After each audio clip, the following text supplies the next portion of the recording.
तुम कब आई? बस अभी आई हूँ। आपकी तबीयत कैसी? तुमने देख लिया तो ठीक हो क्यों? हादी कहाँ है? दादू के पास है। आंटी कैसी हैं? तुम उन्हें अकेला छोड़ के आ गए? अम्मी की तबीयत काफी बेहतर थी, अब आपकी फिक्र हो रही थी तो सोचा आ जाऊं। अच्छा किया। मैं वाकई बहुत परेशान हो रहा था और तुम्हें मिस कर रहा था। बस मेरे दिल ने मुझे बता दिया था, इसीलिए मैं चली आई। फरियाल, मुझे छोड़ के मत जाया करो। तुम्हारे बगैर मैं बहुत तन्हा और अधूरा महसूस करता हूँ। जानते हैं ऐसा कब महसूस होता है? कब? जब मोहब्बत इश्क की हद में दाखिल होने लगती है। फिर समझो, मुझे तुमसे इश्क होने लगा है। मुझे भी।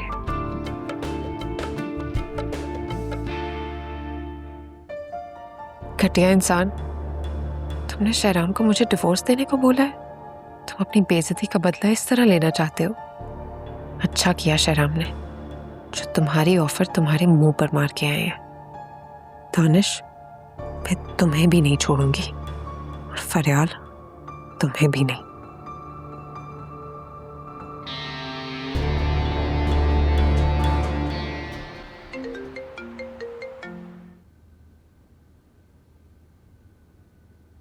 हेलो मिसेस शहराम, आखिर आपको मेरी याद आ ही गई। तुम एक इंतहाई घटिया इंसान हो। ख्यालात तो वैसे तुम्हारे बारे में भी मेरे कुछ ऐसे ही हैं। तुम क्या समझते थे शहराम को ट्रैप करके मुझसे बदला लोगे? प्लान तो कुछ ऐसा ही था, पर वो बेवकूफ माना नहीं। अब कोई नया प्लान बनाना पड़ेगा, लेकिन याद रखना, तुम्हें छोड़ूंगा नहीं मैं। तुम चाहते क्या हो? तुम्हारी डिवोर्स।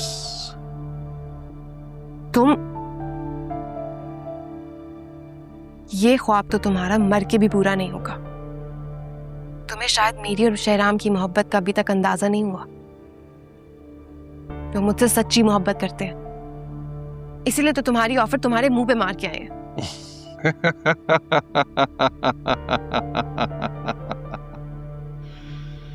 सच्ची मोहब्बत, वाओ, इंटरेस्टिंग। क्या मतलब? अब ना मैं तुम्हारी इस सच्ची मोहब्बत का इम्तिहान लूंगा, तब बताऊंगा। तब तक के लिए खुदा हाफिज।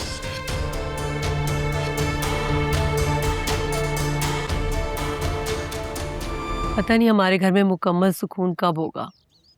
पहले शांजे की वजह से परेशानी रहती थी, अब इसकी तरफ से सुकून है तो शहराम की टेंशन शुरू हो गई।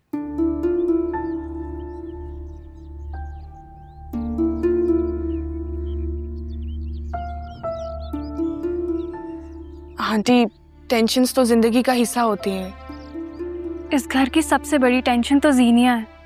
पहले भी उसकी वजह से हम बहुत डिस्टर्ब हुए हैं और अब भी हो रहे हैं। सुनो, वो जो फोन मैंने तुम्हें दिया था तुम्हारे पास ही है? जी मेरे पास है। दिखाओ मुझे। मैं इसकी रिकॉर्डिंग ऑन कर रही हूँ।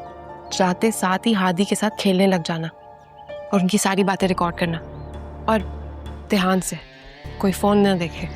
अच्छे से इसको कवर कर लेना। जाओ।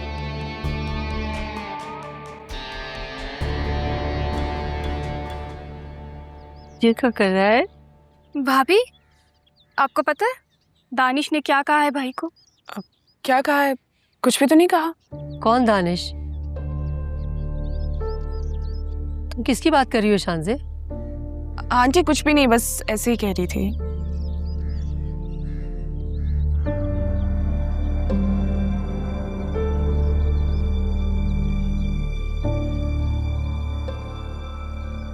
कोई बात तो है जो तुम उससे छुपा रही हो। मामा, दानिश ने भाई को लोन देने के लिए शर्त रखी थी। जीनिया को तलाक देंगे तभी वो उनको लोन देगा। मगर भाई ने इनकार कर दिया। वाकई? हाँ, वो जीनिया से बदला लेने के लिए कह रहा था।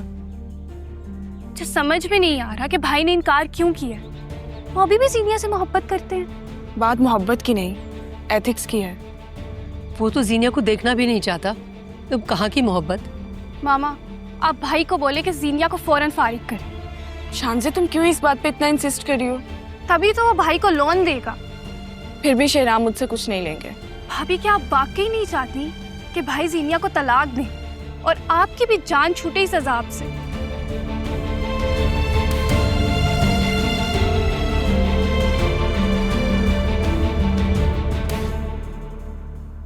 शुक्र है तीनों अपनी बातों में लगी हुई थी, वरना मैं पकड़ी जाती। अच्छा, ये मुझे दो इधर, जाओ तुम।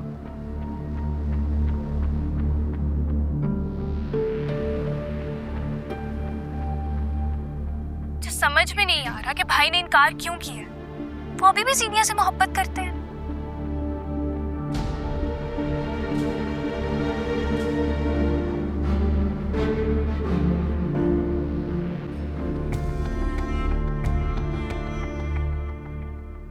हार कहाँ गया?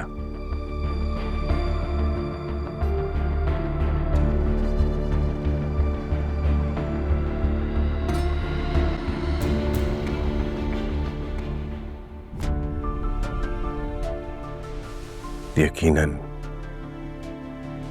जीनिया ही चुरा कर ले गई है।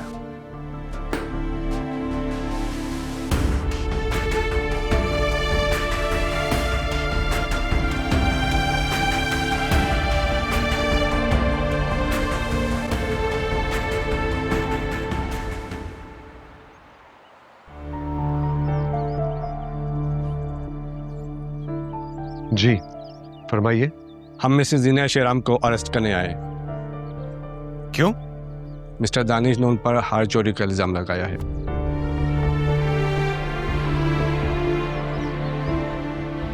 और ये उनके अरेस्ट और सर्च वारंट है।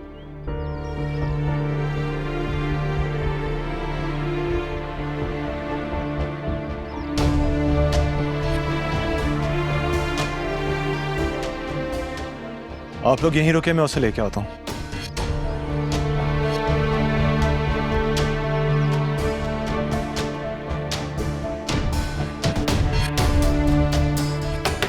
जीनिया, जीनिया,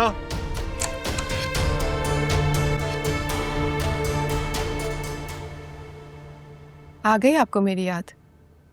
बाहर चलो, तुम्हें पुलिस अरेस्ट करने आई है। पुलिस? दानिश ने कहा तुमने हार चोरी किया। ये वही हार है ना जो तुम कही थी तुम्हारी मामा ने तुम्हें दिया है? फिर से झूठ। बाहर आओ, पुलिस वेट कर रही है।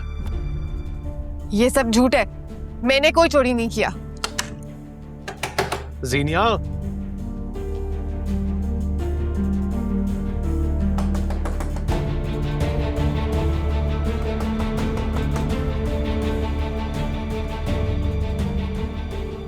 दरवाजा खोलो जीनिया।